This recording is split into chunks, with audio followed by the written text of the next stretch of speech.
me say something that's going to annoy a lot of people. Most Marvel Rivals advice you hear is either outdated, copied from other games, or just straight up wrong. Not situationally wrong, I mean actively losing you games wrong. And the worst part is, it's repeated. Often the players stop questioning it and just constantly follow this terrible advice I guarantee you're probably doing and don't realize it's absolutely awful. And today I'm going to go through the most common Marvel Rivals tips that players swear by and think is true and right, however it's just complete bullshit. And I'll explain why believing them is probably the reason you're losing your games and it feels impossible to win. If you recognize yourself in any of these, don't worry, that's the whole point. Hi, I'm Temple_Overwatch. I'm a Celestial Marvel Rivals streamer, and I've also played in top 500 on Overwatch. I stream almost every single day on Twitch, so if you'd like to go and watch it, it's just down in the link below. Number 1, stick with your team at all times. This might be one of the most repeated lies I've ever heard in Marvel Rivals, from hearing coaches to even Celestial and top 500 players saying you constantly need to be grouping up and that you shouldn't be flanking all the time, and completely complaining about why players aren't with them. It's completely ridiculous and it does not work at all. And here's the problem. Marvel Rivals is not a death ball game. If 6 people are standing in the same place, you're not playing smart. You're playing predictably and you're not using your angles or your high ground. Off angles win fights, distractions win fights, and forcing attention wins fights. One player pulling 2 enemies away is more worth than 6 people staring at the same choke point. If you're playing characters like Invisible-Woman, Spider-Man, Loki,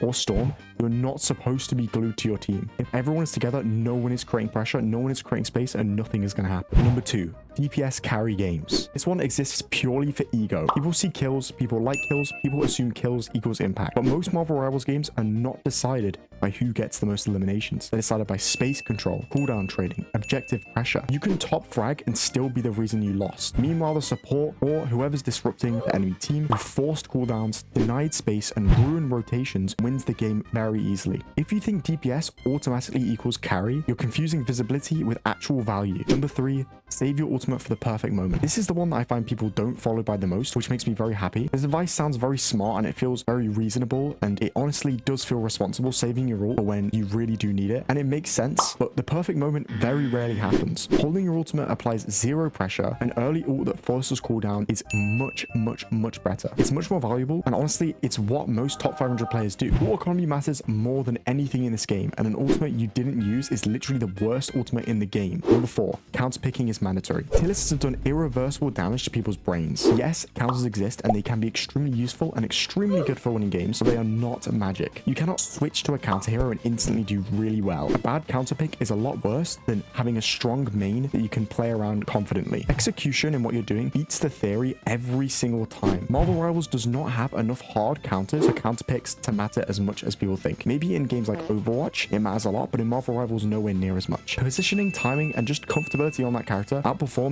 this YouTube said, oh, this counters this or this counters that. It honestly doesn't matter at all if you're not performing as well as you should be. If you're losing, switch heroes. This one is probably one of the most common things. You'll see a Spider-Man who's 5 and 8, who's getting completely destroyed and does not know what they're doing, and so they panic and they swap off to someone who's just not in their comfort zone. They don't play well with them, and it really doesn't work. Now, yes, there are good times to switch. However, sometimes you really shouldn't be switching. Maybe if you die the first 3 fights and you don't do very well, that doesn't mean that you need to switch. When you switch, it resets your ult charge, it breaks your team synergy, and sometimes it just creates pure chaos, especially if you're moving from DPS to tank or from DPS to strategist. Most losses are not caused by your hero choice at all. It's actually caused by bad positioning, poor target priority, and mistimed aggression. Sometimes you need to sit back and think about what you're actually doing and not if the character's actually going to change anything. Switching without a plan absolutely doesn't work at all, and it doesn't really show adaptation. The game is about adaptation. Number 6, you need insane mechanics to actually climb. This one hurts people's feelings a lot. Marvel Rivals does not reward raw aim, and I promise you, even if you have top 500 level aim, you can still be in bronze. Marvel Rivals awards awareness, timing, cooldown tracking, and decision making. Average mechanics plus good decisions beats insane aim plus bad timing. If you want to climb, you don't need to be flashy and get crazy high kills with crazy good aim. You need to be annoying. You need to be hard to kill. You need to be hard to ignore. That's how games are actually won, and aiming is not going to get you there. A good example of this is how I got into Celestial with a 70% win rate on Rocket, a character where you can literally sit at the back of the map and hold right click and win games. Number 7, play safe when you're behind. Well, this one a lot of people do, even in very high levels. When you're behind and you're losing a game, you play extremely safe. You don't try to go for plays. You try to play your life at all times. You don't really want to do anything that's going to make it so the team could get another advantage. However, this doesn't actually work. Playing safe when you're behind gives the enemy space, ult charge, and it gives them a tempo advantage. You don't need reckless aggression. You need controlled pressure. You force fights on your terms. Be aggressive. Make plays. If you make a play that can completely upset the fight, you'll find the enemy team can lose their confidence and you can actually start winning again. 8. More damage means more impact. Scoreboards are lying completely. And honestly, in this game, scoreboards mean absolutely nothing unless you're doing egregiously terrible. Damage without timing feeds support. So when you do damage without actually timing it so that you're landing a kill or doing something that's forcing other people's cooldowns, all you're doing is feeding supports, charging enemy ultimates, and it does actually nothing to actually get the objective control. Pressure matters, timing matters, and burst fire matters. Poke damage for the sake of stats is nothing. Poke is extremely powerful in this game. If you're just doing it to poke down people so they can heal themselves back up, you're actually helping the enemy team more than you're helping your own. If your damage didn't change positioning or force cooldowns, it actually didn't do anything at all. Meta only matters at high rank. Low ranks don't lose because of meta. This means that this is often half true. Yes, meta cannot matter as much in the low ranks. However, it still matters completely. And using the meta can still make you far better, no matter how bad you are at the game. Number 10. If your team is bad, you can't win. Now, this is something that is said a lot, as it is a team game, and it does make a lot of sense that the team can suck and make you lose a lot of games. And I do feel that a lot. Some games genuinely aren't winnable. However, a lot of them are, even when your team is very bad. You can't control your teammates ever, and so you should be assuming that your teammates are terrible every single game. However, that shouldn't change the way that you're playing. You can create pressure, force mistakes, enable bad players accidentally. Climbing is about raising the floor, not waiting for the perfect teammate. You can't just queue into endless games hoping that eventually you'll find good teammates over and over and over again. You have to learn that when you're in these lower ranks, you genuinely have to push your bad teammates to do so much better than they normally can do. Climbing is about pushing your teammates to be better. If you only win when your team is good,